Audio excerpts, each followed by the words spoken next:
জানিয়ে দিব এই মুহূর্তে হাতে পাওয়া গুরুত্বপূর্ণ আপডেট সংবাদের শিরোনাম।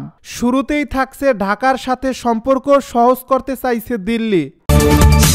এবারে জানিয়ে দিব বেগম খালেদা জিয়ার গাড়িবহরে আহত বিএনপি নেতা সোহেল। আরও জানাবো হাসিনার ভিসার মেয়াদ বাড়ালো ভারত।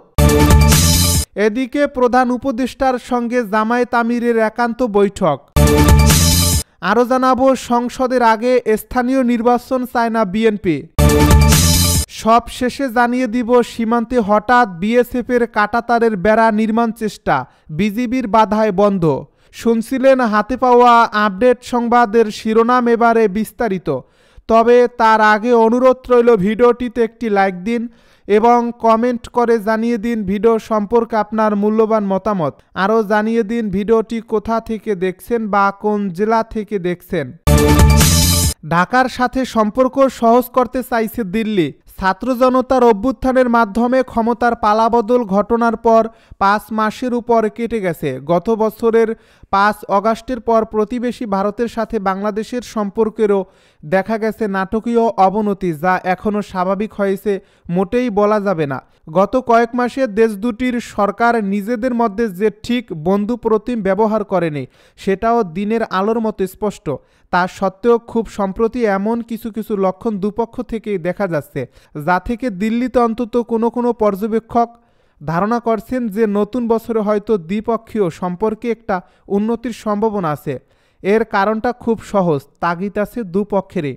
ভারত ও বাংলাদেশকে যে পরস্পরের স্বার্থেই নিজেদের মধ্যে কূটনৈতিক, স্ট্র্যাটেজিক বা অর্থনৈতিক ক্ষেত্রে মোটামুটি একটা সুসম্পর্ক রেখে চলতে হবে, সেই উপলব্ধিটা ধীরে ধীরে আবার ফিরে আসছে এবং তার রাস্তাটা খুঁজে বের করারও চেষ্টা চলছে বলে পর্যবেক্ষকরা ধারণা করছেন।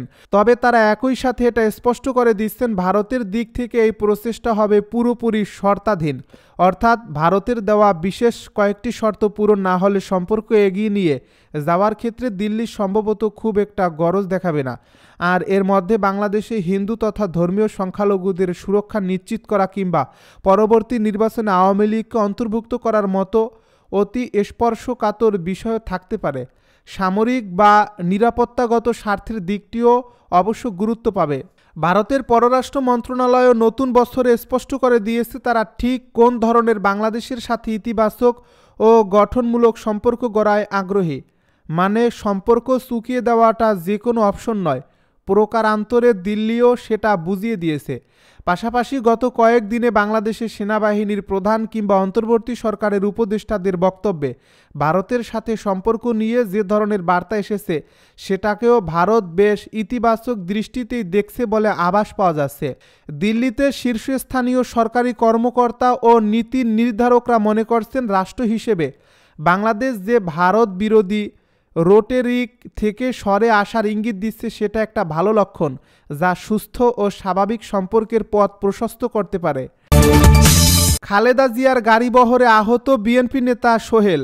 বিএনপি চেয়ারপারসন খালেদা জিয়াকে গুলশানের বাসভবন ফিরোজা থেকে বিমানবন্দরে নিয়ে যাওয়ার সময় গাড়িবহর থেকে পায়ে আঘাত পেয়েছেন দলটির যুগ্ম মহাসচিব হাবিবুন নবী খান সোহেল।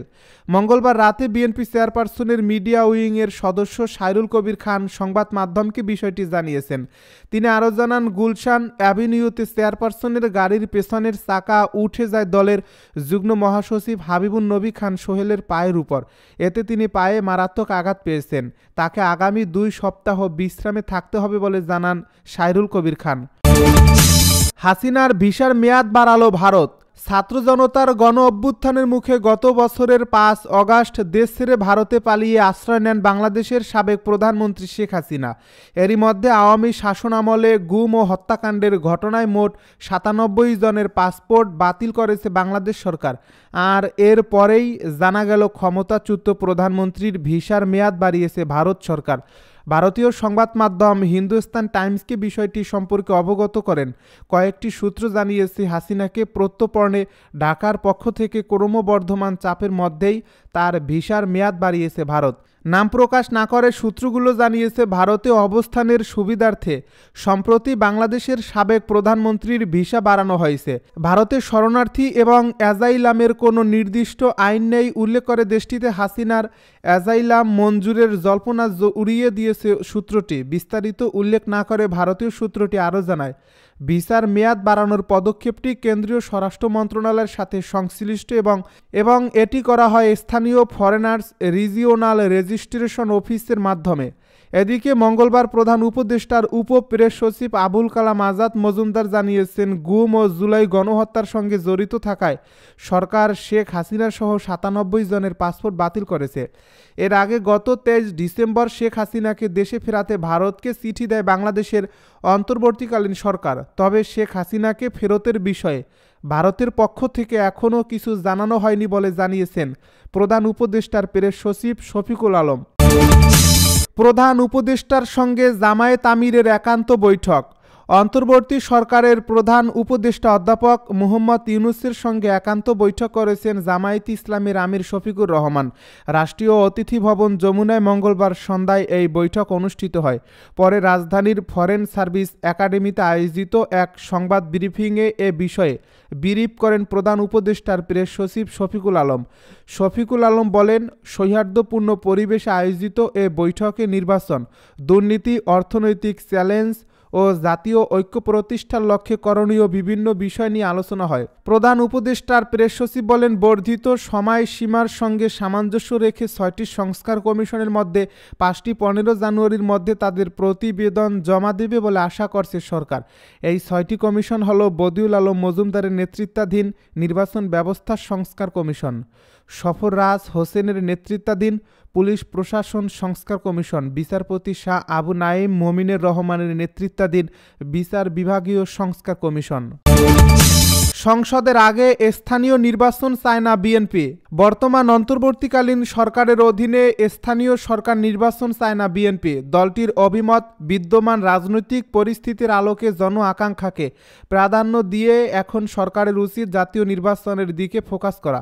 একই সঙ্গে জুলাই গণ অভ্যুত্থানের ঘোষণাপত্র নিয়ে প্রশ্ন তুলে বিএনপি নেতারা বলেছেন, তারা জেনেছেন ঘোষণাপত্রে গণতন্ত্রের জন্য বিএনপি সহ রাজনৈতিক দলগুলোর বিগত ১৬ বছরের লড়াই সংগ্রাম ও ত্যাগের উল্লেখ নেই।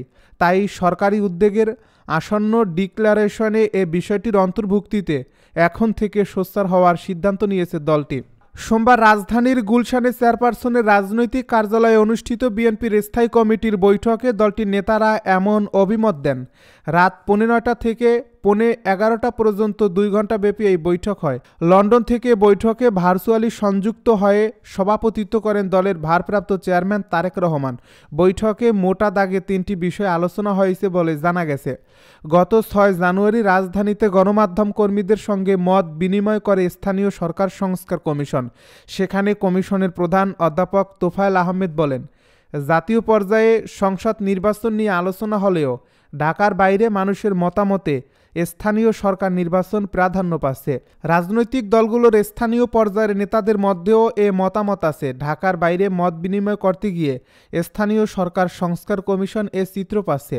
এর আগে নির্বাচন ব্যবস্থা সংস্কার কমিশনের একাধিক মত বিনিময়ও জাতীয় সংসদ নির্বাচনের আগে স্থানীয় সরকার নির্বাচন করার বিষয়ে পরামর্শ উঠে এসেছিল। তবে সরকারের পক্ষ থেকে এ বিষয়ে এখনও কোনো বক্তব্য দেওয়া হয়নি। সীমান্তে হঠাৎ বিএসএফের কাঁটাতারের বেড়া নির্মাণ চেষ্টা বিজিবির বাধায় বন্ধ। চাঁপাইনবাবগঞ্জের শিবগঞ্জ উপজেলার চৌকা সীমান্তে ভারতীয় সীমান্তরক্ষী বাহিনী বিএসএফ কাঁটাতারের বেড়া নির্মাণের জন্য মাটি খনন কাজ শুরু করলে বাধা দিয়েছে বর্ডার গার্ড বাংলাদেশ বিজিবি। এ পরিস্থিতিতে কাঁটাতারের বেড়া নির্মাণ কাজ বন্ধ রেখেছে বিএসএফ। ঘটনাস্থল পরিদর্শন করেছেন বিজিবির Rajshahi sector commander colonel Mohammad Imran Ibne A Rauf. ঘটনাস্থল পরিদর্শন করেছেন বিজিবির Rajshahi sector commander colonel Mohammad Imran Ibne A Rauf. তার উপস্থিতিতে পতাকা বৈঠকের পর নির্মাণ কাজ বন্ধ করে বিএসএফ। গতকাল মঙ্গলবার রাত ৯টার দিকে চাঁপাইনবাবগঞ্জের মহন্দা ব্যাটালিয়নের প্রেস বিজ্ঞপ্তিতে বিষয়টি নিশ্চিত করা হয়েছে। বিজিবি জানায়, গত রবিবার বিকাল ৫টার দিকে চৌকা বিওপির আওতাধীন মেইন আন্তর্জাতিক পিলার নং 1772S থেকে আনুমানিক ১০০ গজ ভারতের অভ্যন্তরে চৌকা মাঠ নামক স্থানে কাঁটাতারের বেড়া নির্মাণের জন্য বিএসএফের 119 ব্যাটালিয়নের সবদেলপুর ক্যাম্প মাটি খননের কাজ শুরু করে। এ ঘটনায় চৌকা বিওপির টহল দল পতাকা বৈঠকের মাধ্যমে বাধা প্রদান করে।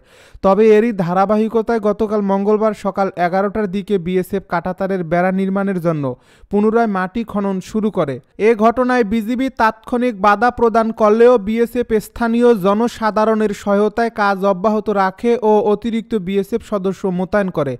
বিজিবি আরও জানায়, পরবর্তীতে বিকেলে Rajshahi sector commander colonel Imran Ibne A Rauf ও 59 বিজিবি অধিনায়ক লেফটেন্যান্ট কর্নেল গোলাম কিবরিয়া ঘটনাস্থল পরিদর্শন করেন।